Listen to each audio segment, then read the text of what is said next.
The Manhattan skyline glittered through the floor-to-ceiling windows of our penthouse apartment as I stared at the elegant invitation that would never see my hands. The annual Montgomery Family Foundation Gala, celebrating 50 years of charitable giving and social prominence in Greenwich High society. For the third consecutive year, my husband Jonathan had made it clear that I would not be attending the event that defined his family's social calendar, despite the fact that I was legally and theoretically his wife of 8 years. "It's just easier this way, Claire," he'd said that morning over coffee, not even bothering to look up from his Wall Street Journal as he delivered what felt like a death sentence to our marriage. "Mother prefers to keep these events focused on family legacy, and you know how complicated your presence makes things for everyone." The casual cruelty of his dismissal hit harder than any argument we'd ever had, because it confirmed what I'd suspected for years. I was married to a man who saw me as an inconvenient complication to his real life. At 35, I'd spent the better part of a decade trying to earn acceptance from the Montgomery family. Old money Connecticut royalty, who traced their lineage back to the Mayflower, and their fortune back to railroad investments that predated the Civil War. Jonathan's mother, Evelyn Montgomery, treated me like an unfortunate mistake her son had made during a brief lapse in judgment. Despite the fact that our marriage had produced 2 beautiful children and lasted longer than many of her friends' relationships. My crime wasn't infidelity or scandal. It was being born Claire Sullivan from a middle-class Irish Catholic family in Queens, with parents who worked honest jobs and saved for years to send me to Columbia Law School, where I'd met their precious heir. The irony wasn't lost on me, that the woman they considered unworthy of their family name had built a more successful legal career than Jonathan had ever achieved in finance. My partnership at Harrison Klein & Associates specialized in corporate law and merger acquisitions, bringing in more annual income than my husband's trust fund distributions and his mediocre performance at his father's investment firm combined. But money earned through actual work would never carry the same social weight as money inherited through genetic lottery, and my professional accomplishments were treated as an embarrassing display of ambition rather than something to be proud of. Our children, Emma and James, ages 6 and 4, were caught in the middle of this social warfare, sometimes included in Montgomery family events when they served as proof of Jonathan's successful reproduction, but just as often left behind when their presence would complicate the family's preferred narrative about their lineage. I'd watched my husband transform from the charming, rebellious law student who'd pursued me despite his family's disapproval into a man who chose the path of least resistance over defending his wife and children. Each family gathering where I was excluded, each social event where he appeared solo, each holiday celebration where I received a last-minute disinvitation had chipped away at both my self-respect and any remaining love I felt for the man who'd promised to forsake all others. The Montgomery Family Foundation Gala was the crown jewel of their social season, a black tie event that raised millions for carefully selected charities while providing a stage for Greenwich's elite to see and be seen. Previous years had featured governors, senators, Broadway stars, and business moguls, all gathered to celebrate the Montgomery family's generosity and social prominence. The event was photographed for Society magazines, covered by local news outlets, and discussed in social circles for months afterward. Being excluded from this pinnacle of my husband's family's social life wasn't just a personal slight. It was a public declaration that I would never be considered a true member of their family, regardless of my marriage certificate or the children I'd given them. As I sat in our expensively furnished living room, surrounded by the trappings of a successful Manhattan lifestyle that I'd helped build and maintain, I realized that 8 years of trying to prove my worth to people who would never accept me had been a waste of my intelligence, my time, and my self-respect. Jonathan's casual dismissal that morning, delivered like a business decision rather than a devastating rejection of his wife, had finally shown me what I'd been refusing to see. I wasn't fighting for inclusion in a family that loved me. I was begging for scraps of acceptance from people who fundamentally believed I wasn't good enough for them. That night, while my husband attended his family's gala without me, I would be making a decision that would change everything. And it wouldn't involve crying into a bottle of wine or plotting elaborate revenge. It would involve my lawyer, my financial advisor, and the divorce papers I'd been too afraid to file for the past 2 years. The decision to finally contact my attorney had been building for months, But Jonathan's latest exclusion provided the clarity I'd been avoiding. As a successful lawyer myself, I knew exactly what divorce would mean for our financial arrangements, custody considerations, and social standing. But I'd been clinging to the hope that somehow our marriage could survive his family's systematic rejection of me. That hope died completely when I realized he wasn't even bothering to make excuses anymore. He was simply announcing my exclusion from his life like a corporate restructuring decision that didn't require my input or consent. I called Rebecca Martinez at 2 p.m. that Friday, knowing she'd still be at her office and available for the conversation that would reshape my life. Rebecca had been my classmate at Columbia Law and had built a formidable reputation as one of Manhattan's most effective divorce attorneys, specializing in high-net-worth cases where family dynamics were as complex as financial portfolios. "Claire," she said without preamble when her assistant put me through, "I've been wondering when you'd call. I've watched your husband attend social events solo for years, and frankly, I'm surprised you've tolerated it this long." The consultation that followed was both professionally thorough and personally devastating as Rebecca outlined exactly what I'd suspected about my legal position. "You have significant assets in your own name, a higher income than Jonathan, and a pattern of documented exclusion from family events that could support claims of emotional abandonment," she explained with the clinical precision that made her so effective in court. "The prenup his family insisted on won't protect his trust fund distributions, and given your separate property and earning capacity, you're not dependent on his family's money anyway. Honestly, Claire, you hold more cards in this marriage than you realize." The financial analysis revealed something I'd lost sight of during years of social rejection. I didn't need the Montgomery family's acceptance or Jonathan's family money to maintain my lifestyle or provide for our children. My partnership at the law firm generated substantial income. I owned significant real estate in my own name, and my investment portfolio had grown steadily throughout our marriage. The woman who'd been dismissed as an unsuitable social climber was actually the financially stronger party in the relationship, despite years of being treated like a charity case who should be grateful for inclusion in their world. As Rebecca and I discussed strategy, timeline, and logistics, I felt something I hadn't experienced in years: relief. The constant anxiety about proving myself worthy of my husband's family, the exhausting effort to meet impossible social standards, the humiliation of being excluded from events while maintaining a facade of marital happiness, all of it could finally end. "When do you want to file?" Rebecca asked, her pen poised over her legal pad. "Tomorrow," I replied without hesitation. "I want the papers drawn up and ready for signature while he's at his family's precious gala." The irony was perfect in its symmetry. While Jonathan celebrated his family's legacy and social prominence without me, I would be signing documents that would free me from ever having to seek their approval again. The gala that was supposed to demonstrate my unworthiness to be included in their world would instead mark the beginning of my independence from people who had never deserved my efforts to impress them. Saturday night, while my husband toasted his family's charitable foundation, I would be making the most charitable decision of my life, freeing him to find a wife his mother would actually approve of, and freeing myself to find happiness with someone who valued what I brought to a relationship rather than apologizing for my existence. Saturday evening arrived with the crisp October air that made Manhattan feel electric with possibility. I'd spent the day in Rebecca's office, reviewing every clause of the divorce petition, custody arrangement, and financial settlement that would formally end my marriage to Jonathan Montgomery. The papers were comprehensive, fair, and devastating in their thoroughness. Every asset accounted for, every responsibility outlined, every expectation of future interaction minimized to legal necessities involving our children. "You're sure about this timing?" Rebecca had asked one final time as we prepared the documents for my signature. "Once these are filed Monday morning, there's no going back to the way things were." I'd smiled for the first time in months. That's exactly the point.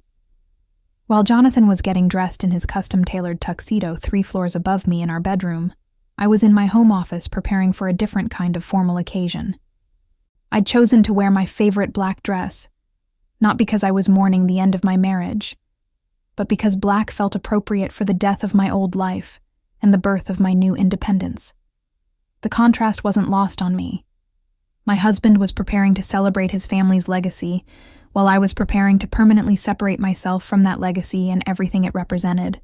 The Montgomery Family Foundation Gala would be taking place at the family's historic estate in Greenwich, a sprawling mansion that had been featured in Architectural Digest and served as the backdrop for countless society events over the decades. I'd attended the gala twice in our early marriage, before Evelyn Montgomery had made it clear that my presence was more tolerated than welcomed, and before Jonathan had stopped fighting for my inclusion altogether. Those 2 evenings had been exercises in social endurance, with me struggling to navigate conversations about boarding schools I'd never attended, vacation destinations I'd never visited, and family histories that stretched back centuries before my immigrant grandparents had even arrived in America. As Jonathan left for Greenwich, he'd barely acknowledged my presence in the apartment we'd shared for 6 years. "Don't wait up," he'd said with the casual dismissal that had become our standard interaction, adjusting his cufflinks in the hallway mirror without meeting my eyes. "These events usually run late, and I'll probably stay at the estate tonight rather than drive back to the city." The fact that he'd already planned to spend the night away from home, without discussing it with me or considering that I might have thoughts about his absence, perfectly summarized everything wrong with our marriage. I was a logistical consideration in his life, not a partner whose feelings or preferences mattered. Alone in our penthouse, I poured myself a glass of the expensive champagne Jonathan kept for special occasions and spread the divorce papers across the dining room table where we'd hosted dinner parties trying to impress his family's friends and business associates. The documents looked surprisingly mundane for something that would fundamentally alter the course of my life, but their legal language represented freedom from 8 years of trying to prove myself worthy of love that was perpetually conditional on approval from people who would never grant it.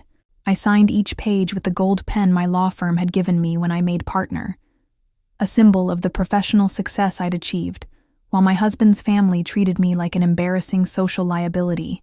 Each signature felt like shedding weight I'd been carrying for years, releasing myself from the obligation to care about people who had never cared about me beyond tolerating my existence as an inconvenient appendage to their son's life. By the time I signed the final page, Jonathan would be arriving at his family's gala, unaware that his wife was officially ending their marriage while he celebrated the family legacy that had never included her anyway. As I finished signing the last document, my phone began buzzing with social media notifications that would provide the perfect soundtrack to my newly single status. The Montgomery Family Foundation Gala was being live-streamed on the family's Instagram account, and society photographers were already posting images of the glittering arrivals at the Greenwich estate. I watched with detached fascination as Manhattan and Connecticut's elite posed for cameras in their designer gowns and custom tuxedos, all gathered to celebrate the charitable work that justified their enormous wealth and social privilege. The photographs told the story I'd lived for 8 years. Beautiful people in beautiful clothes attending a beautiful event designed to showcase their beautiful lives.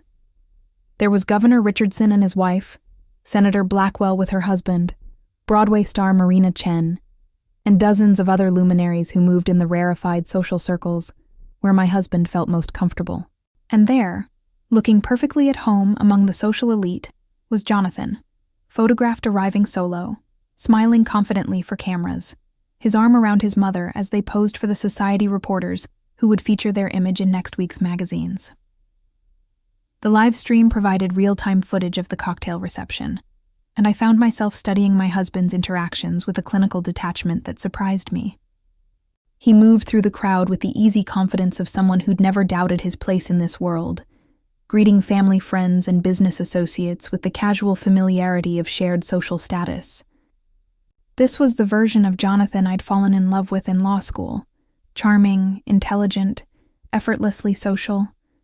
But watching him now, I realized this confidence only emerged when he was surrounded by people who reinforced his sense of superiority rather than challenging him to grow or evolve. The evening's program featured the usual speeches about philanthropy and social responsibility, with family members taking turns at the podium to discuss their charitable initiatives and community involvement. Evelyn Montgomery delivered remarks about the foundation's impact on education reform, while Jonathan's sister Caroline spoke about their environmental conservation efforts.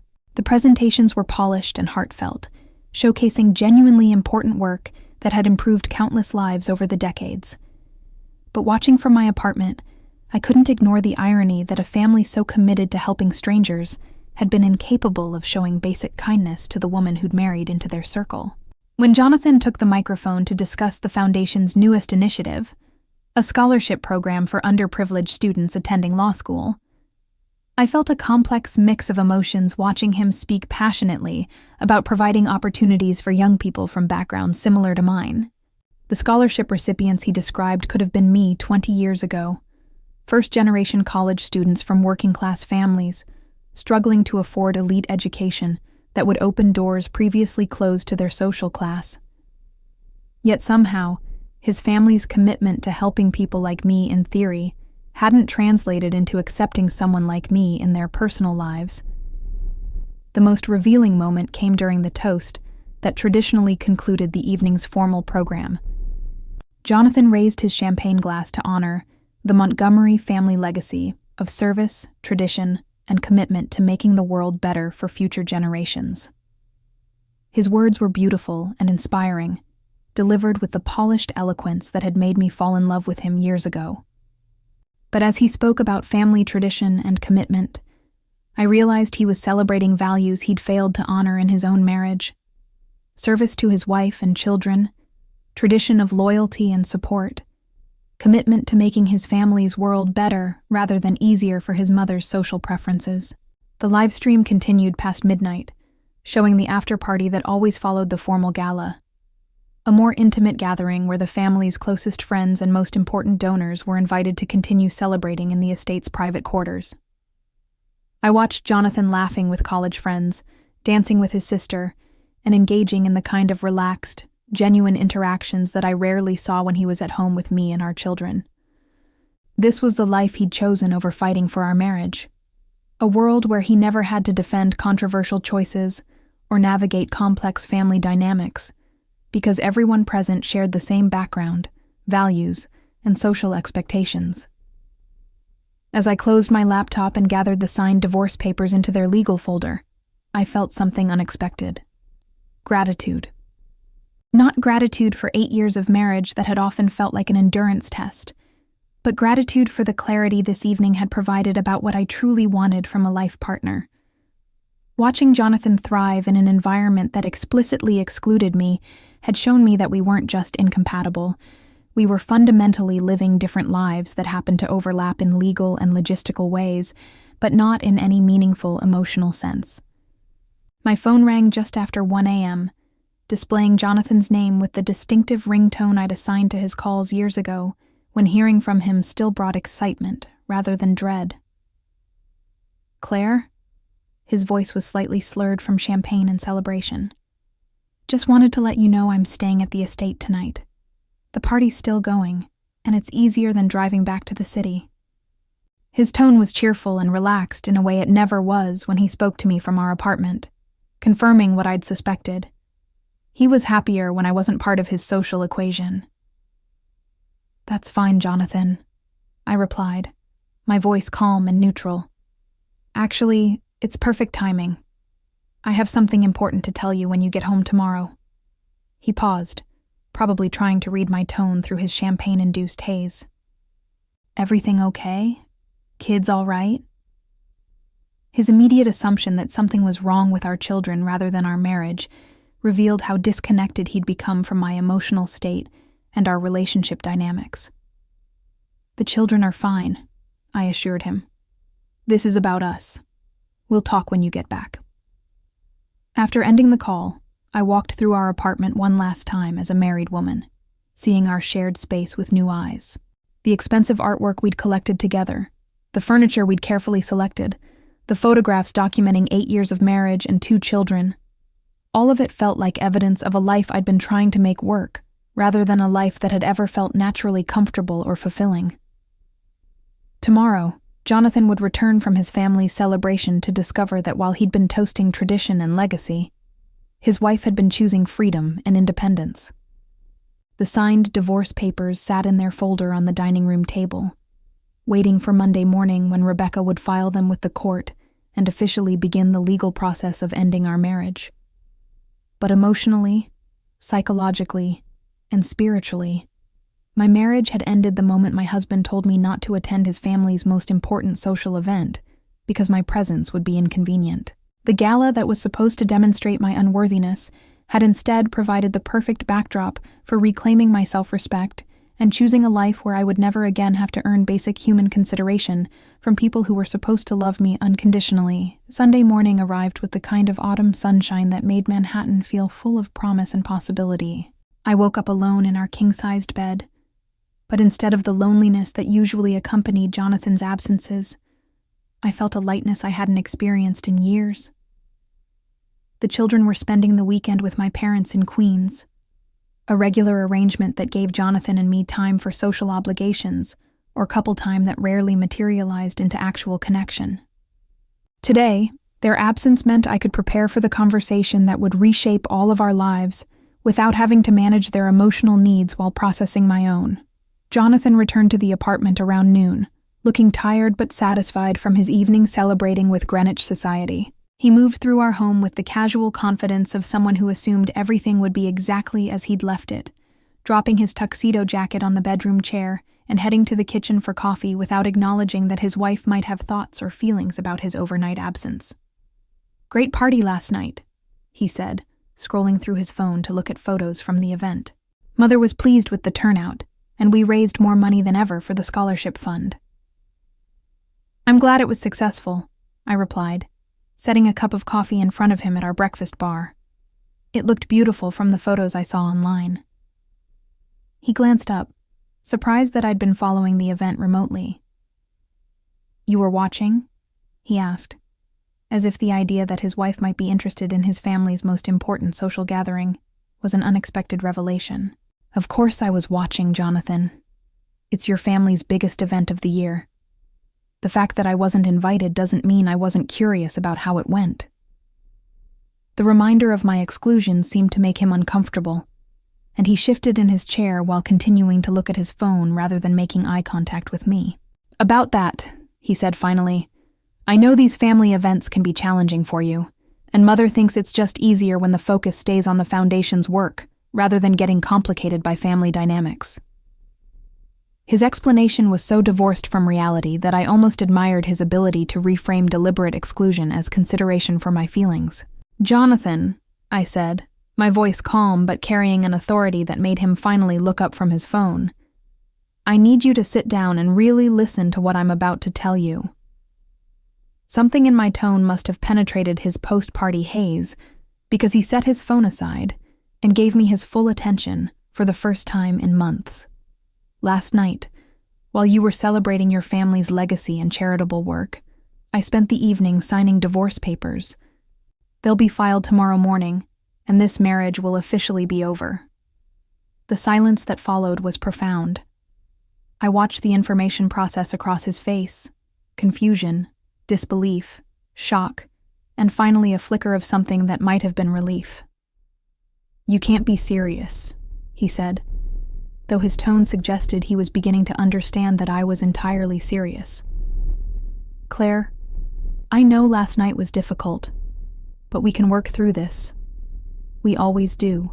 His assumption that we could simply negotiate our way past 8 years of systematic disrespect revealed how completely he'd misunderstood both my emotional state and my determination to end our marriage. "No, Jonathan, we really can't work through this," I replied, reaching for the folder of legal documents that would formalize what had already died in our relationship. "Because the problem isn't that your family excluded me from one event. It's that you allowed them to exclude me from your life, and you chose their comfort over your wife's dignity repeatedly for years. Last night was just the final confirmation that you're happier without me than with me, and I deserve to be with someone who considers my presence a gift rather than a complication." And as I handed him the divorce papers, I could see him processing the reality that his comfortable life was about to become significantly more complicated. But for the first time in years, I felt like I was making a decision based on what I deserved, rather than what I could tolerate. The Montgomery Family Gala had celebrated tradition, legacy, and commitment, all values I believed in deeply. The difference was that I wanted to find someone who would honor those values in our marriage not just in their charitable work. While Jonathan had been toasting his family's legacy, I had been choosing to create a new legacy for myself and our children. One where love wouldn't be conditional on social acceptability, and where I would never again have to earn my place at the table in my own life. The woman who had spent 8 years trying to prove herself worthy of a family's acceptance was finally free to find people who recognized her worth without requiring proof. And that freedom, I realized as I watched my husband read through the papers that would end our marriage, was worth more than any social status or family legacy could ever provide.